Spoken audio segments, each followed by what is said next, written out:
She's finally silent. The long conflict ended in a total, pathetic surrender. Let's break it down. What I feel enough, everyone knows.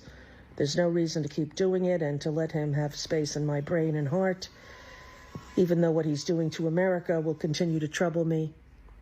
But never using his name and getting him, not allowing him a seat at my table. Melissa, very quickly here. I mean, this is why the president says Trump derangement syndrome.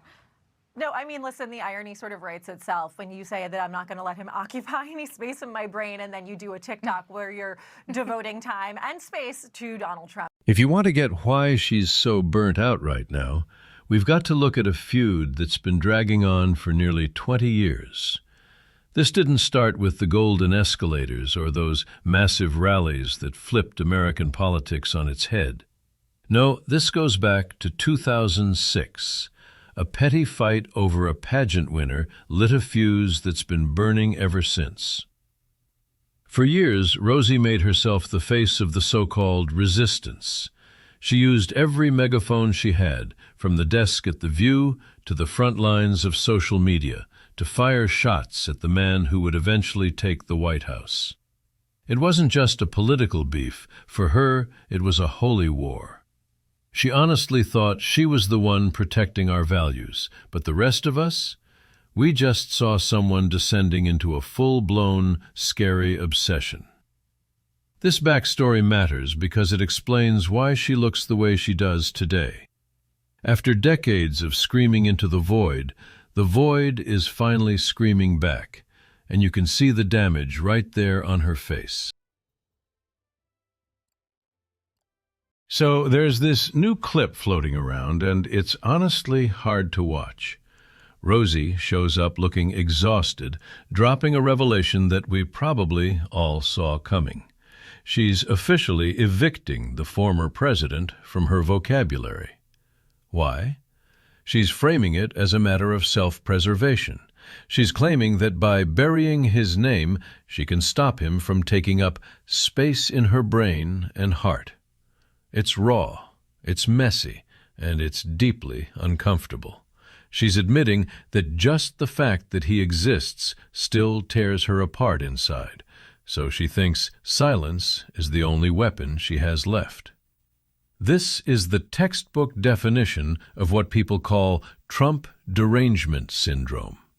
It's that tipping point where a politician becomes so tied to your own identity that you have to perform mental backflips just to get through the day. The irony?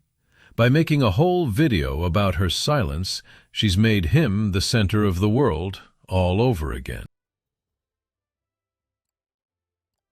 The internet didn't exactly give her a shoulder to cry on.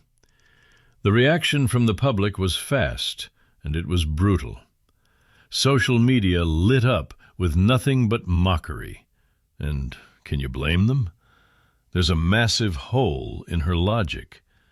How are you done with a person when you're literally filming a tribute video to how much you're done with them?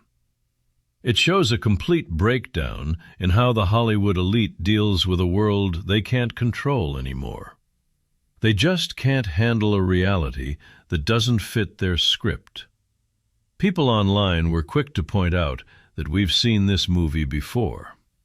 In 2016, 2020, and every year in between, she's sworn she's moving on, only to come crawling back to the same old bitterness. It's a loop. This latest stunt isn't a show of power, it's a signal of a massive internal struggle.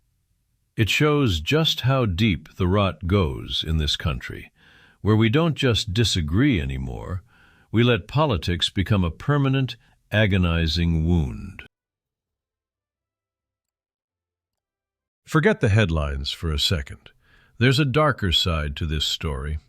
When you let a politician live rent-free in your head to this degree, you pay a massive price. We've heard the rumors for years about how this fixation has wrecked her personal life and strained her family. That's the real tragedy of how we talk about politics now. It eats people alive until there's nothing left of who they used to be. In her quest to call out every grave ethical violation, she's managed to kill her own peace of mind. Word is the safe list of things she can actually talk about at home has basically vanished. This is a warning for every single one of us, no matter who you vote for. This is what happens when the political stage becomes a theater of personal torture. This intense opposition isn't a hobby for her anymore. It's a permanent scar on her psyche. You have to ask yourself, who's actually winning here? The guy moving forward with his life, or the critic who's literally lost her voice? At the end of the day, silence isn't actually quiet. By banning his name, Rosie has only made the hole he left in her life even louder. We're watching the final act of a long, very public meltdown. It started as a spat, turned into a crusade, and now it's just a sad attempt to find herself again. But let's look at real American values for a second. We know that real strength is about standing back up, not running away. It's about holding your ground without letting your enemies destroy your soul. As things keep changing in this country, this feud is going to be remembered as a case study in how one personality can completely take over another. The name might go unspoken in her house, but the damage is done. It's written into the history of this country and the heart of a woman who just couldn't let go.